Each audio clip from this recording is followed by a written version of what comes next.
TR నిజం, నేను మీ రమేష్. ఇప్పుడు ప్రతి ఈ రాష్ట్రంలో ప్రతి ఒక్క శాఖ చాలా అమూల్యమైనది, చాలా విలువైనది. అన్ని శాఖల యొక్క ఉద్యోగాలను భర్తీ చేయాల్సిన అవసరం ఉన్నది. కాకపోతే ఇంకోటి ఏంటంటే మన రాష్ట్రంలో వ్యవసాయానికి ప్రాధాన్యత ఇస్తామని చెప్పేసి అంటారు. అందులో భాగంగా పట్టు పరిశ్రమ శాఖ కూడా అదే కోవకు చెందినటువంటి వ్యవస్థ ఉన్నది.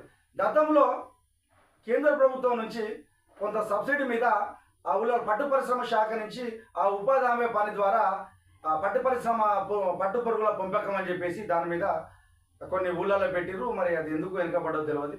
పట్టు పరిశ్రమ శాఖలో ఖాళీలు అయితే ఎక్కువ ఉన్నాయి.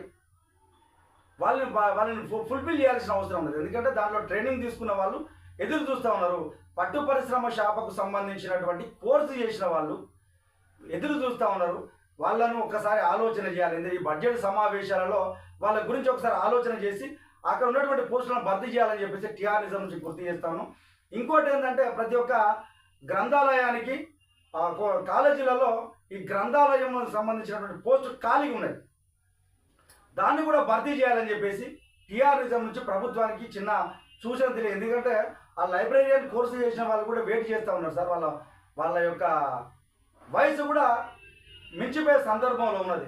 అంటే వాళ్ళు ఏ ఉద్యోగానికి అయితే ఏ విధమైన లిమిటేషన్ పెట్టిరో ఆ లిమిటేషన్ను వాళ్ళు దాటిపోయే సందర్భంలో ఉన్నది. కాబట్టి ఆ పోస్టులు ఏమన్నా ఉంటే మీరు దాని దిశగా అడుగులేయాలని చెప్పేసి ఏమైనా బడ్జెట్ లేకపోతే దానికి కూడా కొంచెం మీరు కేటాయించాలని చెప్పేసి టిఆర్ నిజం నుంచి గుర్తు చేసింది. ఎందుకంటే ఈరోజు రైతులు వ్యవసాయంగా ఎంత ఇబ్బందులు పడతారో మనం చూస్తాం. మరి పట్టుకైతే ఎట్లాగో ఇది విలువైన సందర్భం ఉన్నది, విలువైన మార్కెట్ ఉన్నది. కాబట్టి దాన్ని ప్రోత్సహించాలని చెప్పేసి అక్కడ ఏమన్నా ఉద్యోగాలు ఖాళీగా ఉంటే వాటిని కూడా ఫుల్ఫిల్ చేయాలని చెప్పేసి టిఆర్ నిజం నుంచి గుర్తు చేస్తాను సార్.